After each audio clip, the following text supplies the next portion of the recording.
Olá, tudo bem? Nós estamos aqui para falar sobre enriquecer, ambição de muitos, realização de poucos. Ou seja, ter uma consciência de prosperidade. Prosperidade é um tripé, é uma combinação de saúde, riqueza e amizades. Se você tem dinheiro, mas está em fase terminal de câncer, eu acho que você daria todo o dinheiro do mundo para se curar, não é verdade? Pois é, não adianta nada você ter dinheiro, você ter saúde. Mas imagine que você tenha dinheiro, que você tenha saúde, mas você não tem com quem compartilhar. Também a vida não teria graça, né? Então essa combinação de saúde, riqueza e amizades é que faz a verdadeira prosperidade. Claro que dentro da riqueza está o aspecto do sucesso financeiro. Sucesso financeiro é quando você nunca faz nada por causa do dinheiro, ou deixa de fazer algo que você goste por falta de dinheiro.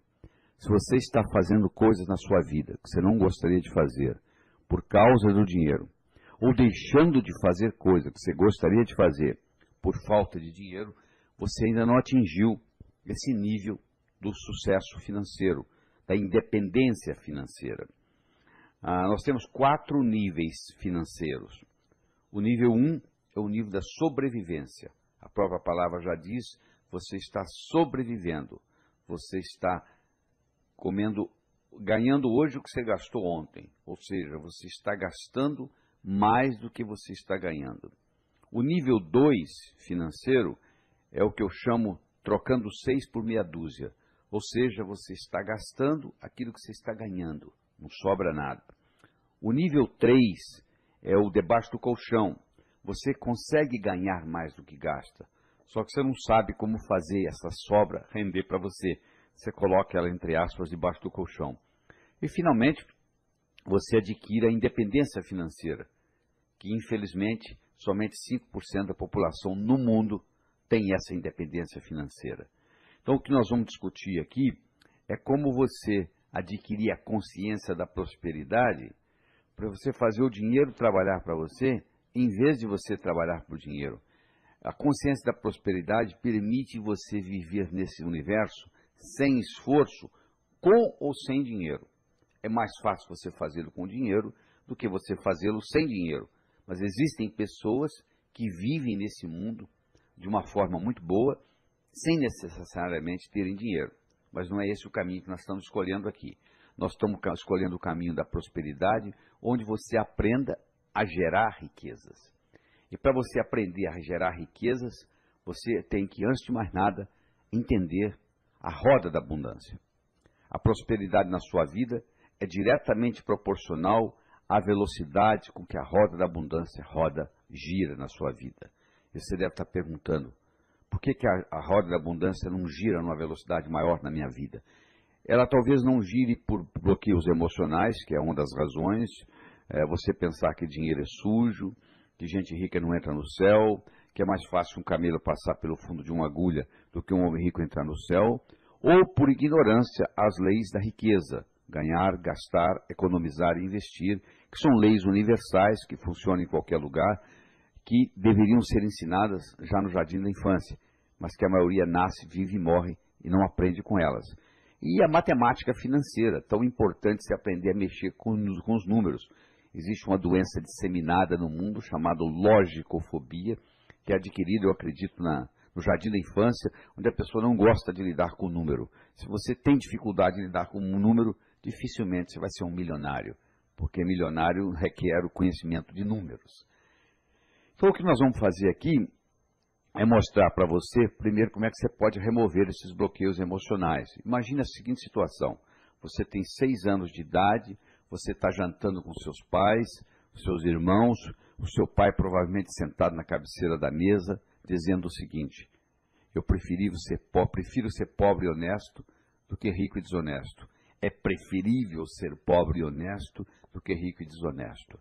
Você com 6 anos de idade, você não vai levantar a mão e arguir com seu pai, que você conhece pobre honesto, pobre desonesto, rico honesto, rico desonesto, e consequentemente, pobreza, riqueza, honestidade e desonestidade não têm correlação. Você não tem essa experiência para arguir com seu pai. Você simplesmente absorve aquilo, isso passa a ser parte da sua estrutura psicológica. 25, 30 anos depois, você começa a ganhar dinheiro, o que é que você faz? Você faz uma autossabotagem. Ninguém quer ser intitulado de desonesto.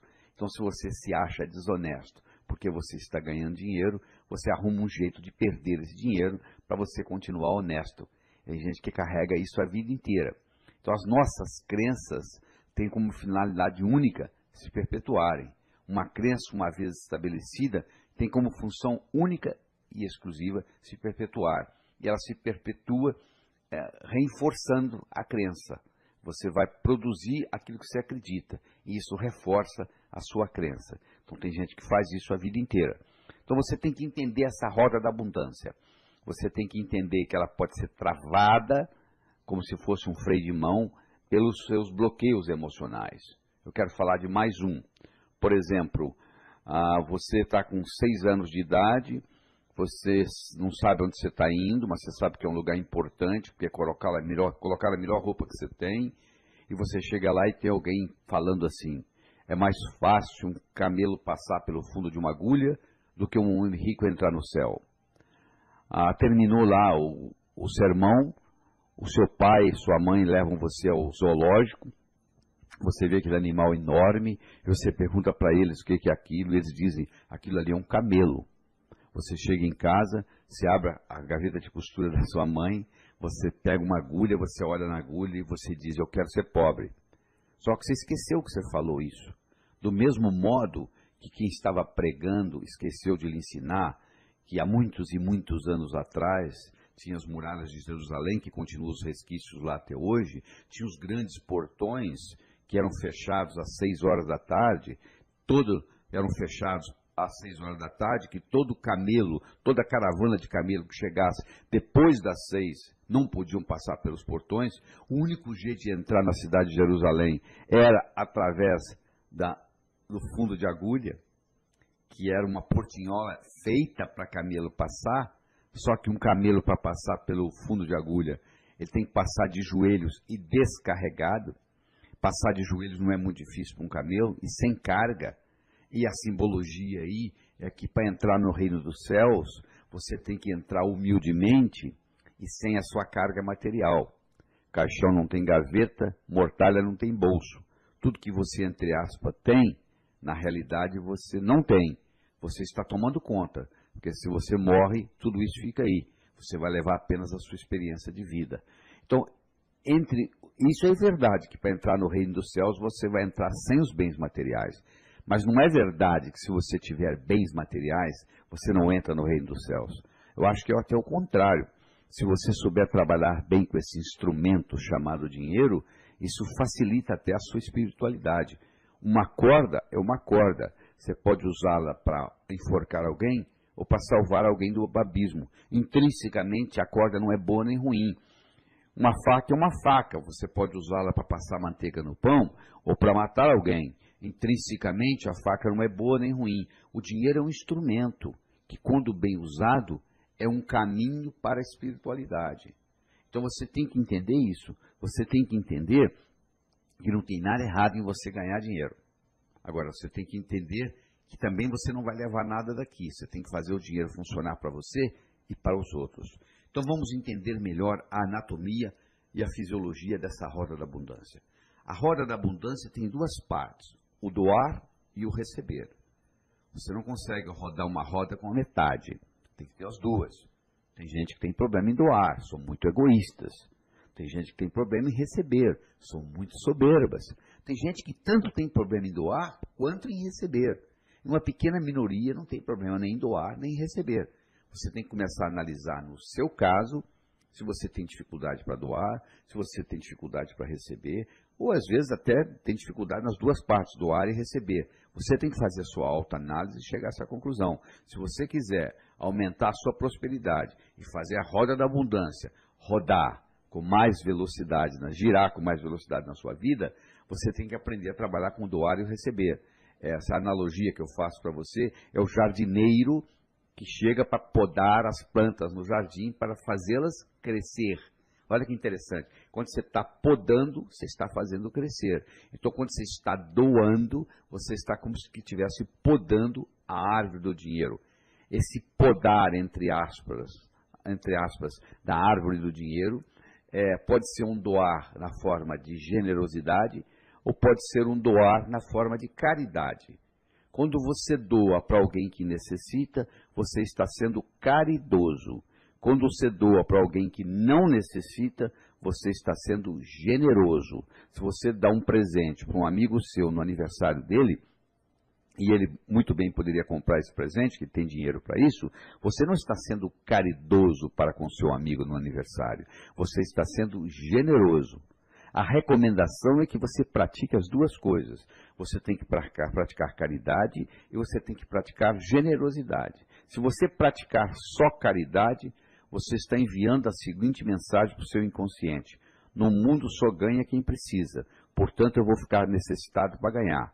Se você também pratica generosidade, doando coisas, presentes para quem não precisa, você está enviando uma outra mensagem para o subconsciente, para o inconsciente: eu não preciso estar necessitado para ganhar. Então a minha recomendação é que você pratique as duas coisas, tanto a caridade quanto a generosidade. Existem 4 verbos importantes para a gente conjugar no que diz respeito à roda da abundância. É o verbo declarar, o verbo solicitar, o verbo arriscar e o verbo agradecer. O verbo declarar mostra para você a importância do ser vir antes do ter. É ser, fazer, ter. Muita gente pensa assim: se eu tivesse dinheiro, eu faria o que gente rica faz, eu seria rico. Só que não é assim que funciona. Mais de 90% dos ganhadores na loteria, 10 anos depois, estão piores financeiramente do que antes de ganhar. Então, porque não pertencia a eles. O que não parece com o dono é roubado. Primeiro você tem que ser, para depois fazer, para depois ter. E nós somos animais linguísticos. Nós somos através de declaração. Declaração cria realidade. Um noivo e noiva chegam perante o juiz e o juiz diz: eu declaro vocês marido e mulher. A partir daquele momento foi criada uma realidade jurídica naquele casal. Se eles quiserem se separar agora, tem que se divorciar, porque já foi declarado. E o juiz tem autonomia para isso. Você tem autonomia para fazer declarações sobre você. Se você declara que você é próspero, você passa a fazer o que gente próspera faz, você passa a ter prosperidade. Então não subestime o poder do verbo declarar e faça as suas declarações nessa área que você achar necessárias. Aí você tem que trabalhar conjugar o segundo verbo, que é o verbo solicitar. Solicitação gera poder. O indivíduo que é tímido, ele não consegue muita coisa na vida, porque ele tem que saber solicitar, né? Aquele ditado: quem não chora não mama. Você tem que saber solicitar do universo, você tem que saber solicitar de Deus, você tem que fazer a sua solicitação, o que você quer. Terceiro, você tem que aprender a arriscar. Se você não estiver disposto a arriscar, é difícil você ser próspero e enriquecer. Elizabeth Kubler-Ross era uma psicóloga suíça que morou a vida toda nos Estados Unidos e que dava um curso ensinando a pessoa a morrer de 10 dias e no último dia ela dava uma prova para ver se você estava realmente preparado para morrer. E nessa prova tinha uma pergunta que todos respondiam da mesma forma. A pergunta era a seguinte: se você tivesse que viver a sua vida de novo, o que você faria diferente? Todos respondiam a mesma coisa: arriscaria mais. Você que está aí me escutando, quando você tiver 90, 95 anos, e alguém lhe fizer a pergunta: se você tiver que viver a sua vida de novo, o que você faria diferente? Você também irá responder: arriscaria mais. Arriscar mais não é fazer besteira, é um risco calculado. O trapezista no circo, ele larga um trapézio para pegar o outro, mas ele dá uma olhadinha para ver se o outro trapézio está vindo. Mas naquele período que ele largou um para pegar o outro que já está vindo, ele passa por um momento de vulnerabilidade. Então tem gente que passa a vida inteira não querendo ficar vulnerável em momento nenhum, brigando por entre aspas, segurança, que na realidade não existe, né? Não existe segurança na vida, apenas oportunidades. Então você tem que conjugar mais na sua vida o verbo arriscar. E finalmente você tem que trabalhar com o verbo agradecer. Gratidão é a mãe de todas as outras virtudes. Se você observa, as pessoas em geral estão reclamando daquilo que tiveram e perderam, ou daquilo que gostariam de ter e não obtiveram ainda. Raramente se encontra uma pessoa dizendo assim: eu gostaria de ter isto e tenho, eu não gostaria de ter aquilo e não tenho. Eu gostaria de ter uma boa família e tenho, eu não gostaria de ter câncer e não tenho. Então você tem que aprender a agradecer aquilo que você tem para obter mais daquilo que você quer. Essa é a grande verdade. A gratidão funciona como um sistema de retroalimentação num processo cibernético. Então você tem que aprender a conjugar mais frequentemente o verbo agradecer. Então quando você trabalha com o verbo declarar, com o verbo solicitar, com o verbo arriscar e com o verbo agradecer, fica mais fácil você implementar mais velocidade no giro da sua roda da abundância. Nós estamos discutindo aqui aspectos científicos, aspectos filosóficos e aspectos psicológicos da prosperidade. Então, se você me permite, eu vou recordar com você o que é ciência. Ciência é o estudo da causa e efeito dos fenômenos naturais. Quando você está estudando causa e efeito, você está fazendo um estudo científico. Filosofia é o estudo dos pensamentos. E psicologia é o estudo do efeito dos pensamentos no comportamento das pessoas. Então nós vamos estar trabalhando aqui tanto aspectos científicos, quanto aspectos filosóficos, quanto aspectos psicológicos. Nós estamos desenvolvendo modelos. Então, por exemplo, a mente, você pode ter a mente como um modelo, onde a mente tem duas partes, o pensador e o provador. O pensador pensa, o provador prova. O pensador só pensa, não faz mais outra coisa, ele pensa. E o provador pensa o que o pensador provou. Se você vem pensando assim, dinheiro é difícil, você está certo, dinheiro é difícil. Se você vem pensando dinheiro é fácil, você também está certo, dinheiro é fácil. Henry Ford dizia o seguinte: se você pensa que pode, ou se você pensa que não pode, de qualquer jeito você está certo. Essa é a grande realidade. De qualquer jeito você está certo. Então, pensando de um jeito ou pensando do outro, o provador vai provar. O provador vai provar como? O provador vai provar manifestando no universo físico, incluindo a sua conta bancária. Então, o grande segredo da prosperidade, o segredo de chegar lá, a qualidade de estar lá. Eu vou explicar melhor para você isso. Imagine que é sexta-feira, 18h30, você acabou de chegar do seu trabalho, você liga a sua televisão, você está assistindo um programa de televisão e de repente começa a aparecer o resultado da loteria. E por coincidência você comprou um bilhete, você tira o bilhete do bolso e o bilhete é um bilhete premiado. O número que aparece na televisão é o número do seu bilhete. Você acabou de ganhar $1 milhão. Só que é sexta-feira, 18h30, você não vai poder descontar esse bilhete até segunda-feira de manhã. Mas você vai passar um final de semana diferente, não vai? E você tem apenas um papel no bolso. Você vai dizer, mas é um papel premiado. Eu tenho um bilhete premiado no bolso. Eu sei, mas não deixa de ser um papel, não é verdade? Mas você passa um final de semana diferente, porque na segunda-feira você vai transformar este bilhete em $1 milhão. Se tudo aquilo que você quer no futuro, você tivesse a mesma convicção que você tem, quando você tem um bilhete premiado no bolso, aquilo aconteceria. Só que você não consegue segurar esse estado, né? Que beleza, você sai às vezes empolgado quando você termina de fazer uma meta, só que você não consegue manter isso. O segredo da prosperidade, o segredo de chegar lá, é a qualidade de estar lá. O que você quer? Eu quero $1 milhão. Se você tivesse $1 milhão, como é que você se sentiria? Aí eu me sentiria assim, assim, assim, assim e assim. Então você passa a se sentir assim 24 horas por dia e esse $1 milhão vai se manifestar na sua vida. Só que infelizmente você não consegue segurar isso por causa da sua estrutura psicológica. Por isso que você está escutando isso aqui. Por isso que você está fazendo esse trabalho aqui comigo. Então lembre-se desse modelo. O pensador pensa, o provador prova. A mente tem duas partes, o pensador que pensa, o provador que prova. E a mente, que não é o seu cérebro, a mente está no corpo todo, porque eu pergunto para uma pessoa assim, onde é que está a sua mente? Ela aponta para o cérebro. Não, o cérebro está aí. A mente está no corpo todo. O seu dedão do pé, se tiver um corte, ele vai curar-se. Ele vai se curar espontaneamente. Existe uma inteligência lá, existe uma inteligência no seu fígado, nos seus rins, no seu baço, e assim por diante.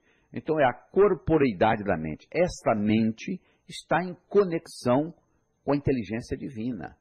Então, através dessa conexão, você pode manifestar nesse plano coisas de outro plano. Através dessa conexão, através da mente. Então você tem que aprender a criar do nada. É verdade, criar do nada. Tudo é criado do nada. Uma cadeira foi criada do nada. Antes de existir cadeira, você ficava agachado. Até que alguém veio e criou uma cadeira. De onde? Do nada. Então, o processo criativo, ele tem 3 princípios. O princípio da autoanálise, o princípio de sugestões e o princípio de metas.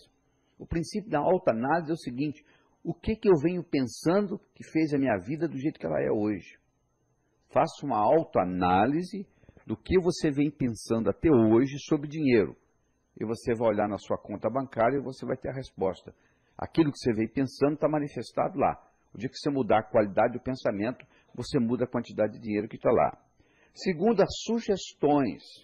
Você escutou uma série de sugestões negativas dos seus pais, que na melhor das intenções, passou para você uma série de coisas erradas. Você, para ser médico, você precisa fazer medicina. Você, para ser advogado, você precisa fazer direito. Você, para ser pai e mãe, você precisa apenas copular. Ninguém faz curso para ser pai. Ninguém faz curso para ser mãe. Ninguém faz curso para ser um bom educador. Então, os pais cometem erros educando os filhos. E os pais nos trazem uma série de negativos específicos. Até a idade de 4, 5 anos, nós recebemos mais de 100 mil nãos. Nós recebemos para um menino de 4 anos, uma criança de 4 anos, para cada elogio, recebe 9 repreensões. Então, olha o impacto que isso tem na mente da gente. Então, nós temos uma série de sugestões negativas com relação a dinheiro. Você, para reverter isso, você tem que pegar essas sugestões negativas, transformá-las em positivas e falar, e escrever, e escutar, e gravar com a sua voz, até que você mude. E terceiro, você tem que entender a diferença entre metas e objetivo. Se eu estou em Nova York e quero ir a Chicago, eu saio de Nova York e fui para Chicago, eu tenho uma meta. Agora, se eu estou em Nova York e quero viajar oeste, quando eu chego em Chicago ainda tem mais oeste. Quando eu chego em Los Angeles, tem mais oeste. Quando eu chego em Honolulu, no Havaí, tem mais oeste. Quando eu chego em Sydney, na Austrália, tem mais oeste. Como a Terra é redonda, eu vou voltar a Nova York. Então, quando eu estou viajando oeste, eu tenho um propósito, viajar oeste. Quando eu estou indo para Chicago, eu tenho uma meta. Então, uma coisa é você ter meta, outra coisa é você ter propósito de vida, ou finalidade de vida. Qual é a sua finalidade de vida? Essa é uma pergunta que você tem que fazer 21 dias seguidos, toda noite antes de dormir. Qual é a minha finalidade de vida? No momento que você descobre a sua finalidade de vida, vários milagres irão ocorrer na sua vida. Você vai ver que você vai ter mais energia, mais disposição. Segunda-feira passa a ser o melhor dia da semana. Você não tem mais problema financeiro no seu universo físico, etc, etc, etc. Você tem que perguntar para você mesmo, qual é a minha finalidade de vida? E não é uma pergunta só, você tem que fazer isso. Tem gente que leva 1 mês, 2, 3, para descobrir. No momento que você descobre a sua finalidade de vida e alinha suas metas com a sua finalidade de vida, muita coisa muda na sua vida. Então, você entender essa diferença entre meta e objetivo ou propósito ou finalidade faz uma diferença enorme na sua vida. Eu agora quero começar a discutir com você as leis da riqueza, que são leis que deveriam ser ensinadas no jardim da infância. Isso funciona, é igual gravidade, funciona em qualquer parte do mundo. Qualquer lugar que você aplicar as leis da riqueza, que é a lei do ganhar, a lei do gastar, a lei do economizar e a lei do investir, essas leis funcionam em qualquer lugar. Então vamos começar com a lei do ganhar. Todo dinheiro é criado pela mente humana. Aliás, eu sempre digo, problema financeiro não se resolve com dinheiro. E quem escuta isso pela primeira vez, acha um absurdo. Como que problema financeiro não se resolve com dinheiro.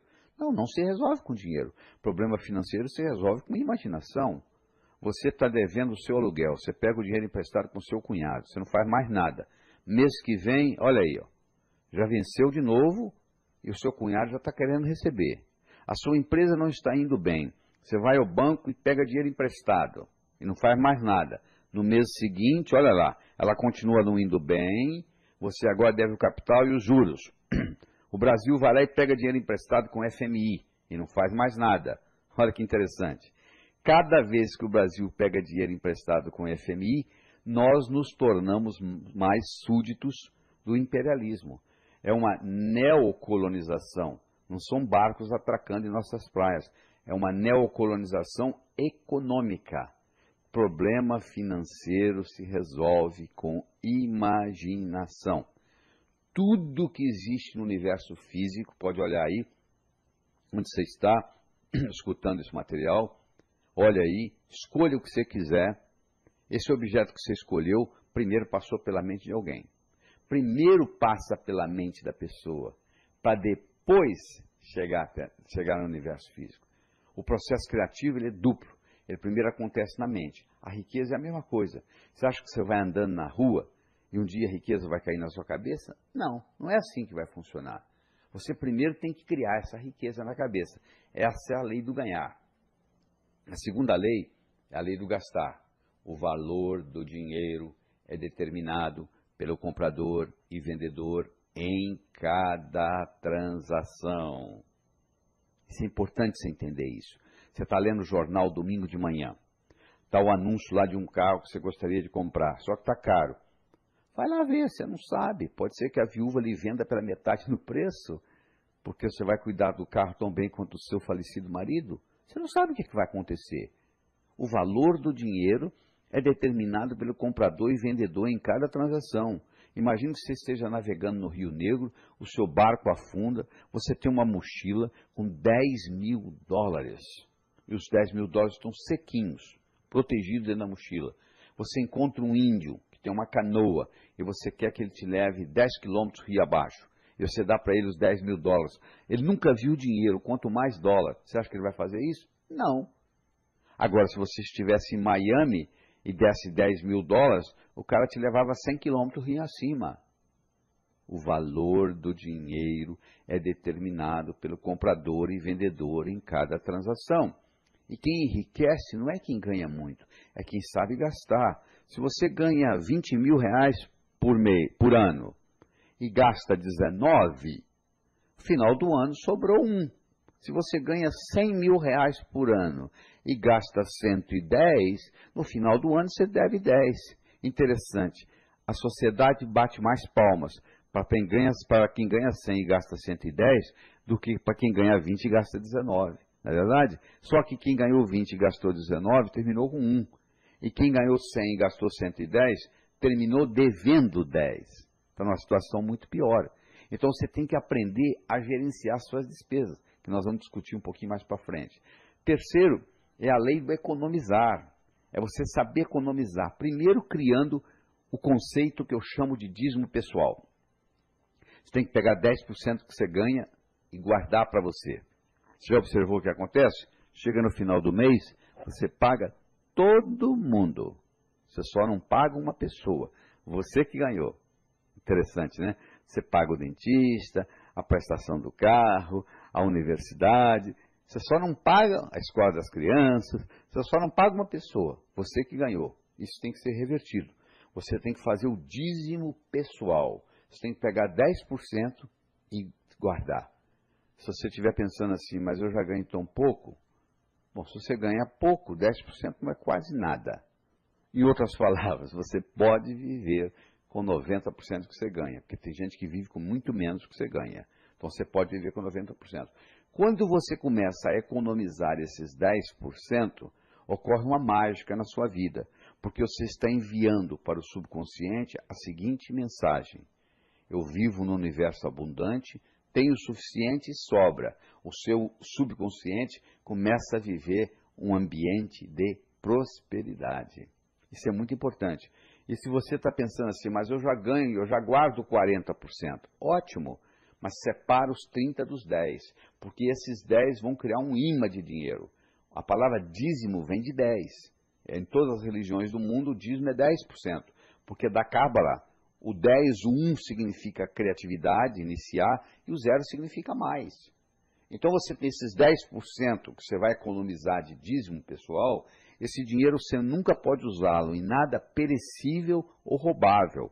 Você tem que guardar até um certo ponto, e aí você compra uma propriedade, um lote, o que seja, mas você não pode comprar em coisas perecíveis ou roubáveis, porque isso vai criar o imã do dinheiro. Se você abrir a torneira da sua casa, sai água. Para onde que vai a água? Vai para o esgoto. O esgoto vai para o rio. O rio vai para o mar. Para onde vai a água, então? Para onde tem água. E ódio, para quem tem ódio. E amor, para quem tem amor. E dinheiro, para quem tem dinheiro. O dinheiro não vai para o pobre. O dinheiro vai para quem tem dinheiro. Você vai no banco e fala para o gerente, pelo amor de Deus, eu estou apertado e me empresta dinheiro. Ele diz, não, para você não. Mas se você chega lá e prova para ele que você não precisa de dinheiro, ele vai querer lhe oferecer um empréstimo, porque o banco, afinal, vive de juros. Olha que interessante. O crédito é paradoxal. Quem precisa não tem. Quem não precisa tem. Então, dinheiro atrai dinheiro, semelhante atrai semelhante. Se eu começo a criar um imã de dinheiro, eu começo a atrair mais dinheiro. Por isso que o dízimo é importante, esse dízimo pessoal que você tem que fazer. E vem depois a parte do investir. O investimento é fundamental. A maioria dos brasileiros não sabe investir. O investir, você faz o dinheiro trabalhar para você, em vez de você trabalhar por dinheiro. O investir tem que ter legalidade, você não vai investir na distribuição de cocaína, você tem que investir numa coisa legal, que tenha legalidade, você vai investir, aí você vai buscar se tem mais ou menos rentabilidade, mais ou menos segurança, mais ou menos liquidez. Rentabilidade, segurança e liquidez são os 3 pontos-chave de um investimento. Tem dinheiro que você vai deixar lá mais a longo prazo, você não está preocupado com a liquidez, mas você está preocupado com a segurança ou com a rentabilidade. Tem dinheiro que você precisa de mais liquidez. A rentabilidade talvez não seja tão alta, mas você pode tirar a hora que você quiser. Às vezes você coloca um dinheiro na poupança e você pode ir lá e tirar o dinheiro a hora que você quiser. Mas se você compra uma casa, você não pode querer vender a casa, pode ser que você não encontre comprador no dia que você quer vender a casa.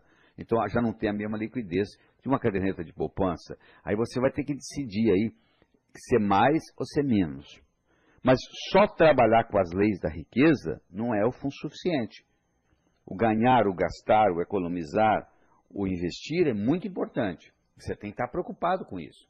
Agora, você também tem que ver o aspecto psicológico da coisa. Existem os pesos pesados, que eu chamo, na psicologia, que interferem na sua capacidade de ganhar dinheiro. Por exemplo, o modo como você nasceu faz uma diferença enorme.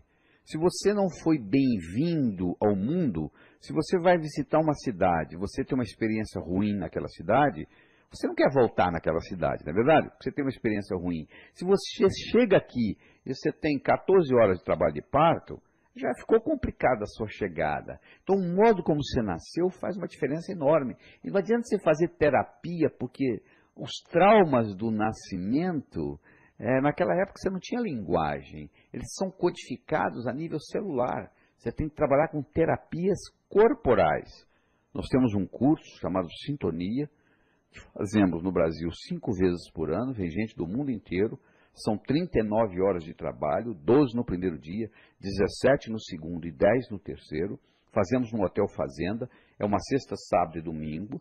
E as pessoas vêm, fazem essa sintonia e na primeira noite nós transformamos a sala, que é enorme, num grande útero, onde nós colocamos uma música alta, que foi gravada em Atlanta, Geórgia, por um dispositivo colocado dentro do útero de uma mulher grávida. Então o som que você escutava quando você estava no útero da sua mãe é jogado naquela sala. Nós colocamos essência que dá um aroma de maternidade, de lavanda, e nós fazemos uma respiração, onde você respira, inspira, expira, inspira, expira, e você cria o que em medicina nós chamamos de uma alcalose respiratória, e você volta a sua vida intrauterina. E você tem a sensação dos traumas e você libera, tem uma catarse dos traumas que ocorreram com você durante isso. Existem no Brasil muitos terapeutas que trabalham com renascimento, você tem que buscá-lo, ver se eles são de credibilidade e fazer essa experiência. Ou você pode ligar para o nosso escritório em São Paulo, o código aqui de São Paulo é 11, o telefone é 38890038 e se informar quando será o próximo curso Sintonia, que não cuida só disso não, cuida de muitas outras coisas. Nos 2 primeiros dias, nós trabalhamos com a parte pessoal, lavamos a sua alma. E no terceiro dia, lhe damos uma visão empresarial. Então, esse é o problema do nascimento. O segundo é a síndrome da desaprovação dos pais. Eu não posso ganhar muito mais dinheiro que meus pais, porque eles vão se sentir humilhados. Então, eu vou ganhar mais, mas um pouco mais. Então, se você tem a síndrome da desaprovação dos pais, se você tem essa necessidade de não ganhar muito mais do que seu pai, às vezes essa necessidade até é inconsciente, 30% das pessoas no mundo têm a síndrome da desaprovação dos pais, que funciona na roda da abundância como se fosse um freio de mão, essa é a grande verdade. Então 30% das pessoas têm, eu não sei se é o seu caso, mas o fato é que essa síndrome da desaprovação dos pais, ela trava a roda da abundância.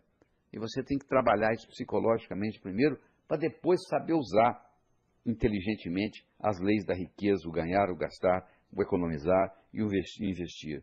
A negatividade específica são aquelas negatividades com relação a dinheiro, né? Dinheiro é sujo, gente rica não entra no céu, eu prefiro ser pobre e honesto do que rico e desonesto, que nós já discutimos nesse material, em que você tem que reverter isso na sua cabeça. E a sensação de morte iminente é você ter aquela sensação de que você vai morrer a qualquer momento. Então, a pessoa que tem um sofrimento no nascimento, e quando ela respira pela primeira vez, ela respira, porque o nascimento aqui fora da vida intrauterina, começa com uma inspiração, e a vida termina com uma expiração. Por isso, quando alguém morreu, se diz, fulano expirou, né? Morreu, quer dizer, parou de respirar. Então, quando você inspira, se você inspira com uma sensação de dor e uma sensação de morte, isso fica codificado no seu cérebro. Então, a gente tem que viver com a sensação que a gente fosse viver para sempre. Quantas pessoas você conhece com 65 anos de idade, que tem uma experiência enorme, bonita, que podia estar sendo útil à humanidade e já está se programando para morrer? Não é verdade? As pessoas que vivem muito, que passam dos 90, 100 anos, são pessoas que estão constantemente tendo desafios, criando novidades na cabeça, tendo metas novas, como se fosse viver para sempre. Então isso é muito importante. E a outra coisa que eu quero discutir do ponto de vista psicológico é essa desculpa do karma. Eu não estou aqui para discutir se existe ou não existe karma. Eu estou aqui para dizer o seguinte, tem gente que usa uma desculpa. Sabe por que eu não consigo ganhar dinheiro nessa vida? Por causa do meu karma. Para você, eu gostaria de dizer o seguinte, se a sua vida passada fosse mais importante do que essa, você estaria vivendo a vida passada e não esta. Eu acho que mais importante do que karma, mais importante do que tudo, é o nosso livre-arbítrio. Isso nós temos. A cada momento você tem direito de ir para a esquerda ou para a direita, ou ir em frente ou voltar. Esse livre-arbítrio é uma característica que nem Deus tira da gente. Cada um tem seu direito ao livre-arbítrio. Eu acho que se você tivesse vindo aqui para viver exatamente uma história já totalmente escrita, na minha opinião, seria uma sacanagem cósmica. Na realidade, nós somos co-criadores da nossa existência. E eu gostaria de discutir com você ainda alguns mitos populares. Quando eu digo mito, é porque falta causalidade. Existe uma diferença entre casualidade, que quer dizer por acaso, e causalidade, que tem uma causa. Então as pessoas confundem uma coisa com a outra.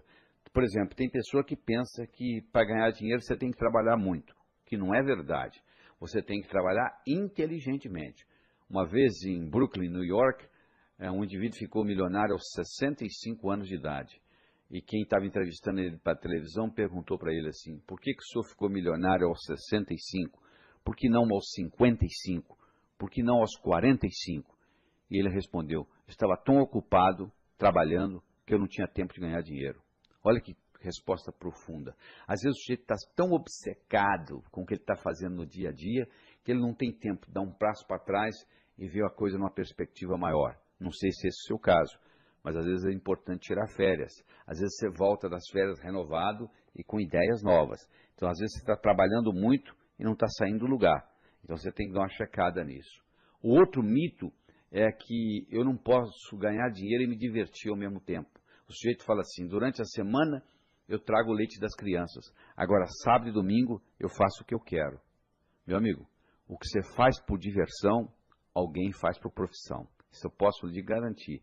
Eu não sei qual é o seu hobby, mas eu posso lhe garantir que aquilo que você faz por diversão, alguém faz por profissão. O que você gosta de fazer? Jogar tênis? Tem gente que é instrutor de tênis. Então, o ideal é você pegar um hobby, transformá-lo em profissão. Nunca mais você vai trabalhar. Você vai estar sempre se sentindo de férias.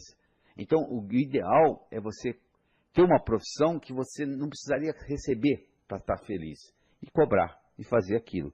Aí você vai estar sempre satisfeito, porque vai estar fazendo o que você gosta. Você tem que fazer o que você gosta e gostar do que você faz. Tem que ser as duas coisas. Porque por melhor que seja o que você está fazendo, esse é o filé mignon. Sempre vão ter outras coisas. Eu adoro dar conferências, mas eu tenho que viajar pelo mundo dando conferências. Nem sempre é agradável estar esperando voos atrasados nos aeroportos. Mas quando eu começo a ficar chateado com isso, eu me lembro o seguinte: opa, isso faz parte da minha vida, eu quero ir lá, então isso aqui é o preço que eu estou pagando. Aí fica mais ameno, aí eu vou ler um livro de uma forma mais agradável, na sala VIP, esperando pelo voo que está atrasado. Então eu tenho que incorporar o seguinte: eu não vou poder trabalhar com filé mignon o tempo todo. Mesmo fazendo o que eu gosto, vai ter coisa que eu não vou gostar tanto, mas eu tenho que gostar daquilo que eu estou fazendo, porque aquilo me complementa para outro. Terceiro mito é a ocupação. Sabe por que eu não ganho dinheiro? Porque eu não tenho a profissão do meu irmão. O que seu irmão é? Meu irmão é médico.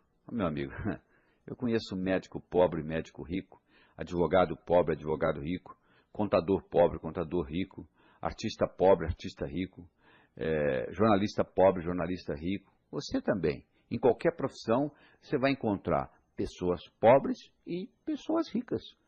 Então não culpe a ocupação. Você pode fabricar agulha e ser milionário. Não é a ocupação que vai determinar, é o modo como você vai fazer isso. O outro mito é o seguinte: eu não posso ganhar dinheiro porque não tenho uma boa formação. Esse é um outro mito popular. Eu quero lhe dizer o seguinte, que os homens mais ricos do mundo, em geral, não eram eruditos. Thomas Edison teve 3 meses de educação formal, Henry Ford, 2º ano de ginásio, o Bill Gates, que tem 3 recordes mundiais, acumulou 100 bilhões de dólares, o maior na toda a história da humanidade, fez isso num período recorde de 12 anos, e foi o homem mais jovem e mais rico do mundo, com 32 anos de idade. Ele próprio saiu para montar a Microsoft. Então, essa desculpa de que você não teve um curso superior não justifica nada. Pelo contrário, as pessoas que são demasiadamente intelectuais acabam não conseguindo pagar as contas no final do mês. Se você tem um parente, um conhecido, um vizinho que é muito intelectual, a família acaba ajudando ele para pagar as contas. Então, eu não estou desestimulando você a estudar. Eu estou dizendo que o estudo por si não é suficiente. Você não faz um bolo só com farinha, nem só com manteiga, nem só com ovos. São ingredientes. O estudo, o conhecimento pode ser até um ingrediente, mas só ele não resolve. Se fosse assim, os intelectuais todos seriam milionários. Não é verdade? Então isso é um mito popular. Outro mito popular é que, mas não tem dinheiro suficiente para todos. O Brasil está só crescendo, poxa. O poder aquisitivo da humanidade hoje é 4 vezes 10 elevado a 15 bilhões de dólares. Então, olha só, como é que você explica isso? Na época da caverna, qual era a riqueza mundial? Praticamente nada. Agora você pega o produto interno bruto hoje no mundo, que é um absurdo, foi criado de quê? Pela mente humana. Então, é aqui no Brasil, sim, que nós temos que conversar nisso, porque se eu for falar de prosperidade lá na Suécia ou lá na Suíça, eles vão rir de mim. Você vai lá, está tudo pronto. Aqui está tudo por fazer. Então, esse aqui que é o nosso paraíso das oportunidades. Todo estrangeiro que morou no Brasil sai daqui com o seguinte conceito: o Brasil é o paraíso das oportunidades. Só o brasileiro que não consegue ver isso. Então, é aqui sim que eu tenho que falar. Porque primeiro e terceiro mundo não tem nada a ver com geografia, não tem nada a ver com topografia. Tem a ver entre o que você carrega entre o seu ouvido esquerdo e o seu ouvido direito. Então é importante você entender tudo isso. E é importante você entender o aspecto do ímã de dinheiro, esse conceito que nós passamos para você do dízimo pessoal. Então olha só, nós já cobrimos muitas ideias aqui. Eu recomendo você escutar esse material várias vezes, porque nós começamos lá falando de prosperidade, de saúde, de riqueza, de amizade, falamos de sucesso financeiro, falamos de consciência de prosperidade, dos níveis financeiros, a sobrevivência, o trocar 6 por meia dúzia, o debaixo do colchão, a independência financeira. Falamos da roda da abundância, falamos do doar, do receber, do declarar, do solicitar, do arriscar, do agradecer. Abordamos o aspecto da ciência, da filosofia, da psicologia. Apresentamos aquele modelo de mente, do pensador e do provador. O pensador pensa, o provador prova o que o pensador está pensando. Se você muda o seu pensamento, você muda a sua vida. Mostramos o processo criativo, onde você passa a ser co-criador da sua existência, onde você tem o princípio da autoanálise, você tem o princípio das sugestões, você tem o princípio de metas. Fizemos a diferença entre objetivo e meta. A meta é Chicago, o objetivo, o propósito é você viajar oeste, que você nunca vai chegar, você só cumpre o seu propósito na hora que você morrer. Se você estiver vivo, significa que você ainda está trabalhando com o seu propósito. Aí trabalhamos com as leis da riqueza, a lei do ganhar, a lei do gastar, a lei do economizar, a lei do investir. Toda a riqueza é criada pela mente humana. Você não vai caminhar na rua e a riqueza vai cair na sua cabeça. Se você quer enriquecer, você tem que aprender a criá-la você mesmo. Falando da lei do gastar, o valor do dinheiro é determinado pelo comprador e vendedor em cada transação. Mostramos que o que vale para um não vale para o outro. Falamos da importância da economia, de você saber economizar, de você separar os 10%, de você trabalhar com a generosidade, de você trabalhar com a caridade. Falamos a importância do investir, você colocar o dinheiro trabalhando para você, em vez de você trabalhar por dinheiro. Falamos da importância da liquidez, da rentabilidade, da segurança e, claro, da legalidade do seu investimento.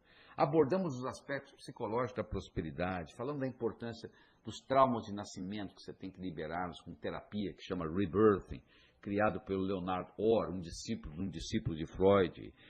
Falamos sobre karma, aí discutimos mitos, uma coisa é casualidade, outra coisa é causalidade, que não são sinônimos. Trabalhar muito não é causa de riqueza, eu trabalho muito, então não é que eu não estou dizendo você para não trabalhar, mas acontece que só trabalhar não é suficiente, você deve procurar uma coisa que você gosta e fazer do seu hobby a sua profissão. Mais importante que a sua erudição é a sua competência de ação. Não adianta você estudar muito o que está no livro, você tem que colocar a coisa em prática. E você tem que, a sua formação não necessariamente o fato de você ter um nível superior, deixar de ter um nível superior, você vai ganhar mais ou menos dinheiro. E o universo é um lugar potencialmente abundante. Eu quero terminar aqui com uma história. Era uma vez, no inferno, Lúcifer estava muito preocupado porque estava havendo uma crise, o número de pecadores estava diminuindo. Ele convocou uma reunião de marketing e começou a discutir e escutar conselhos e opiniões do pessoal. E um capeta mais antigo levantou a mão e disse: eu acho que lá na Terra nós temos que fazer o sujeito gastar mais, porque para gastar mais ele vai ter que ganhar mais. Para ganhar mais, ele vai ter que trabalhar mais. Ele vai trabalhar, ganhar, gastar, trabalhar, ganhar, gastar. A vida vai passar, ele não vai fazer nada, vai terminar aqui, não vai evoluir. Aí o Lúcifer falou: sua opinião é muito boa, mas eu quero escutar outros. Um outro capeta levantou a mão e disse: eu acho que lá no planeta Terra a gente deve fazer o ser humano só gostar do outro, só se preocupar com o outro, só fofocar sobre o outro, só cuidar do outro, não ter amor próprio, não cuidar de si próprio, não evoluir e terminar aqui. E o Lúcifer disse: a sua opinião também é boa, mas eu quero escutar mais. E um capetinho estagiário, um diabinho estagiário levantou a mão. Lúcifer olhou para ele com a cara feia, perguntou o que ele queria. Ele disse: eu quero dar uma opinião. Disse: qual é a sua opinião? Por que a gente não faz no planeta Terra o ser humano pensar que ele vai viver para sempre? E Lúcifer então perguntou: e o que tem a ver pensar que vai viver para sempre e vir para o inferno, com vir para o inferno. Esse é o sujeito que vai pensar que vai viver para sempre, ele vai deixar o importante para amanhã, para amanhã, para amanhã. A vida vai passar, ele não vai fazer nada, não vai evoluir, vai terminar aqui. Diz que a face de Lúcifer se iluminou. Ele disse, é isso que nós vamos fazer. Sabe o que o diabo fez? Ele colocou na mente de cada um de nós a semente da eternidade. Você pensa que seu primo vai morrer antes de você, que seu vizinho vai morrer antes de você, que seu chefe vai morrer antes de você, mas você não. Você vai ficar aqui para a eternidade. Aí sabe o que você faz? Como a maioria dos que já morreram, você vai deixando para amanhã, para amanhã, para amanhã. Se você fosse um cemitério e conversasse com quem, entre aspas, está morando lá, eles iam dizer que a vida foi curta, que não deu tempo de fazer o que eles tinham que fazer. Você está escutando esse material todo. Você vai colocar ele em prática? Ou é apenas um exercício para escutar? Eu recomendo que você escute ele pelo menos 5 vezes, para mexer na sua estrutura psicológica. E coloque em prática. Porque não adianta só você escutar. Você tem que colocar em prática. Esse conhecimento só vai ter valor o dia que ele passar do campo do pensamento para o campo da ação. Eu espero que novos caminhos se abram à sua frente, que o vento sopre levemente às suas costas, que o sol brilhe suave e morno no seu rosto, que a chuva caia de mansinho em seus campos. E até que nos encontremos de novo, que Deus lhe guarde nas palmas de suas mãos. Até logo.